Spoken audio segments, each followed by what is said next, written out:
ইরানের প্রত্যাঘাতে জ্বলছে Tel Aviv. সংঘর্ষ বিরতির কোনো লক্ষণই নেই, উল্টো বেড়েই চলেছে মিসাইল হামলা। সংঘর্ষের অষ্টম দিনে ক্লাস্টার বম ব্যবহার করেছে ইরান। চলতি সংঘাতে প্রথম এই ধরনের ক্ষেপণাস্ত্র হামলা করল তেহরান। নেতানিয়াহুর দম্ভের উপর গিয়ে আছড়ে পড়েছে একের পর এক ইরানি মিসাইল। বিগত ৪৮ ঘণ্টায় মধ্যপ্রাচ্যের এই যুদ্ধের মোড় ঘুরিয়ে দিয়েছে ইরানি সেনা। ইসরায়েলের সেনাবাহিনীর সূত্রে খবর, ক্লাস্টার মিসাইলের ওয়ারহেডটি প্রায় ৪ মাইল উচ্চতায় বিভক্ত হয়ে মধ্য ইসরায়েলের প্রায় ৫ মাইল ব্যাসার্ধে প্রায় ২০টি জায়গায় ক্ষতি করেছে।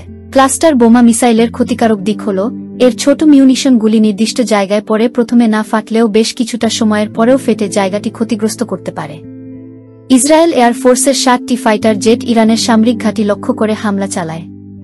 এর মধ্যে ইরানের organisation of defensive innovation and research এর উপর জোরালো আঘাত করা হয়েছে বলে খবর পাওয়া গেছে। ক্লাস্টার বোমার ব্যবহার এর আগেও বিভিন্ন যুদ্ধে দেখা গিয়েছে।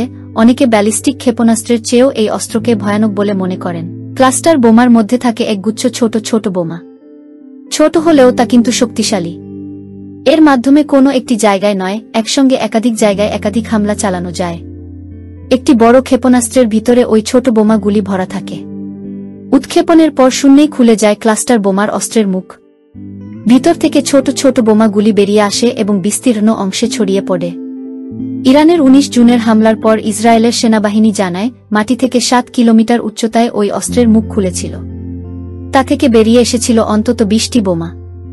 সেগুলি মধ্য ইসরায়েলের বিভিন্ন প্রান্তে ৮ কিলোমিটার পর্যন্ত এলাকায় ছড়িয়ে পড়েছে। ইরান ঘুরিয়ে দিয়েছে তেল আবিবে ইসরায়েলি সেনাবাহিনীর গোয়েন্দা অফিস। ইরান সম্প্রতি ইসরায়েলের বিয়ারশেবা অঞ্চলে হামলার চালানো পর তেল আবিবে অবস্থিত ইসরায়েলি সেনাবাহিনীর একটি গুরুত্বপূর্ণ গোয়েন্দা দফতরে সরাসরি হামলা চালিয়েছে। প্রতিবেদনে বলা হয়েছে, এই আঘাতে ইসরায়েলি সামরিক গোয়েন্দা ব্যবস্থার ব্যাপক ক্ষতি হয়েছে। হামলাটি ছিল পরিকল্পিত এবং প্রতিক্রিয়াশীল, যা মধ্যপ্রাচ্যের উত্তেজনাকে আরও বাড়িয়ে তুলতে পারে। এই ধরনের আক্রমণ ইরান ইসরায়েল দ্বন্দ্বকে সরাসরি সামরিক পর্যায়ে নিয়ে গেছে এবং ভবিষ্যতে আরও পাল্টা হামলার আশঙ্কা তৈরি হয়েছে।